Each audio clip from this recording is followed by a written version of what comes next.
दोस्तों, भारत और अर्मीनिया पिछले कुछ सालों से लगातार एक दूसरे के काफी नजदीक आते दिखाई पड़ रहे हैं। आज भारत के समर्थन की ताकत का अंदाजा आप बस इस बात से लगा सकते हैं कि अर्मीनिया के साथ संबंध स्थापित करने के बाद ही तुर्की, अजरबैजान और पाकिस्तान तीनों ही देशों को बड़ी मिर्ची लग गई, क्योंकि ये बात सभी देश जानते हैं कि अगर अर्मीनिया ने भारत के साथ मजबूत डिफेंस रिलेशन बना लिए तो अजरबैजान और तुर्की की दाल अर्मीनिया की सीमा पर नहीं गलेगी। इसे समझते हुए अब अर्मीनिया के प्रधानमंत्री ने एक काफी बड़ा कदम उठाते हुए भारतीय प्रधानमंत्री नरेंद्र मोदी को अपने देश के स्टेट विजिट के लिए आमंत्रित कर दिया है, जो इस वक्त सबसे बड़ी डेवलपमेंट निकलकर सामने आ रही है। क्योंकि अगर हम देखें तो भारत तुर्की को एक के बाद एक करके बड़े झटके दे रहा है। पहले भारत ने ग्रीस में पीएम मोदी के दौरे को कंफर्म किया, जो पिछले कई दशकों में पहली बार हो रहा है, और अब भारतीय पीएम को अर्मीनिया की तरफ से भी निमंत्रण मिल चुका है, जिसके बाद अगर पीएम मोदी अर्मीनिया के दौरे पर गए तो ये अजरबैजान के लिए सीधे चेतावनी होगी।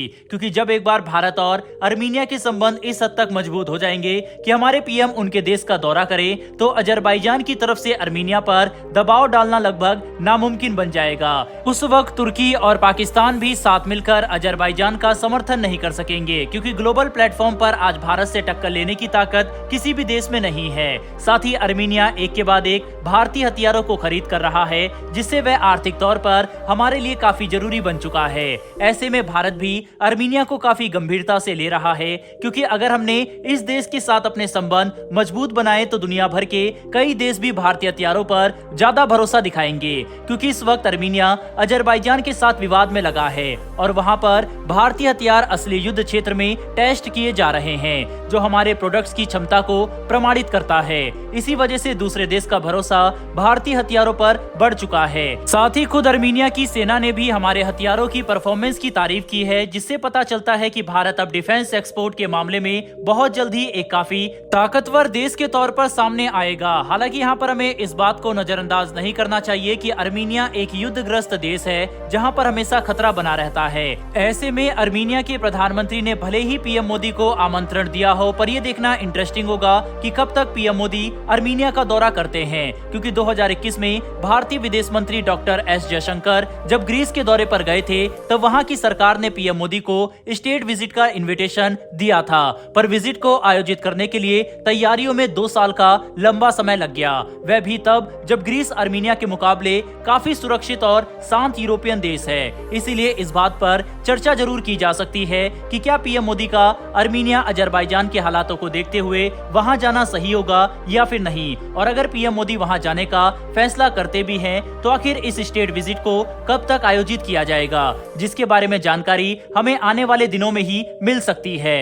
बहरहाल दोस्तों, बढ़ते हमारी डिफेंस से जुड़ी दूसरी बड़ी खबर की तरफ, लेकिन उससे पहले कमेंट बॉक्स में लिखकर जरूर बताइएगा कि क्या पीएम मोदी को अर्मीनिया का दौरा करना चाहिए या फिर नहीं। अपनी राय कमेंट बॉक्स में जरूर बताइएगा। तो दोस्तों, ये खबर फिलीपींस की नौसेना की तरफ से निकलकर सामने आ रही है, जिसे अब भारत की तरफ से अपना किया गया वादा पूरा किया जाने वाला है, और इसे लेकर दोनों ही देशों में उत्साह देखा जा सकता है। दरअसल सामने निकल कर आ रही लेटेस्ट वीडियो रिपोर्ट के मुताबिक इस साल भारत फिलीपींस की मरीन कोर को ब्रह्मोस मिसाइल की बैटरी डिलीवर करेगा, जिससे फिलीपींस की नौसेना को अपने समुद्री तटों की सुरक्षा करने में काफी सहूलियत होगी और उनकी मिलिट्री क्षमता में भी अब तक की सबसे बड़ी बढ़ोतरी देखी जा सकेगी। बता दें कि फिलीपींस ने भारत से $375 मिलियन की कीमत पर ब्रह्मोस मिसाइल खरीदी थी, जो एक ऐसी डील है जिसके मीडिया में सामने आते ही चीन के रोंगटे खड़े हो गए थे और चीन ने लगातार भारत के खिलाफ बयान देने शुरू कर दिए। पर भारत ने चीन को पूरी तरह नजरअंदाज करते हुए फिलीपींस की नौसेना को ब्रह्मोस जैसे एडवांस मिसाइल सप्लाई करने के लिए हामी भर दी। इसी साल कुछ समय पहले फिलीपींस की तरफ से 21 पर्सनल भारत भेजे गए थे, जिन्होंने ब्रह्मोस मिसाइल को ऑपरेट करने की ट्रेनिंग भी पूरी कर ली है। और अब जब इस साल के अंत तक इन्हें भारत ब्रह्मोस मिसाइल की सप्लाई करेगा, तब ये पर्सनल उन बैटरी को ऑपरेट करने के लिए तैयार होंगे। मतलब फिलीपींस की नौसेना चीनी युद्धपोत के खिलाफ अपनी सुरक्षा पूरी तरह से कर सकती है। वहीं पर यह जानकारी भी काफी जरूरी है कि भारत फिलीपींस के मरीन कोर को जो ब्रह्मोस मिसाइल मिसाइल ऑफर कर रहा है वह 290 किलोमीटर की रेंज रखने वाला वर्जन है, जबकि भारत के पास मौजूद ब्रह्मोस मिसाइल 450 किलोमीटर की दूरी तक हमला कर सकता है। इतना ही नहीं बल्कि भारत ब्रह्मोस मिसाइल के 600 किलोमीटर तक हमला करने वाले वर्जन को विकसित करने पर भी काम कर रहा है। साथ ही हाइपरसोनिक ब्रह्मोस मिसाइल भी डेवलपमेंट फेज में इस समय मौजूद है।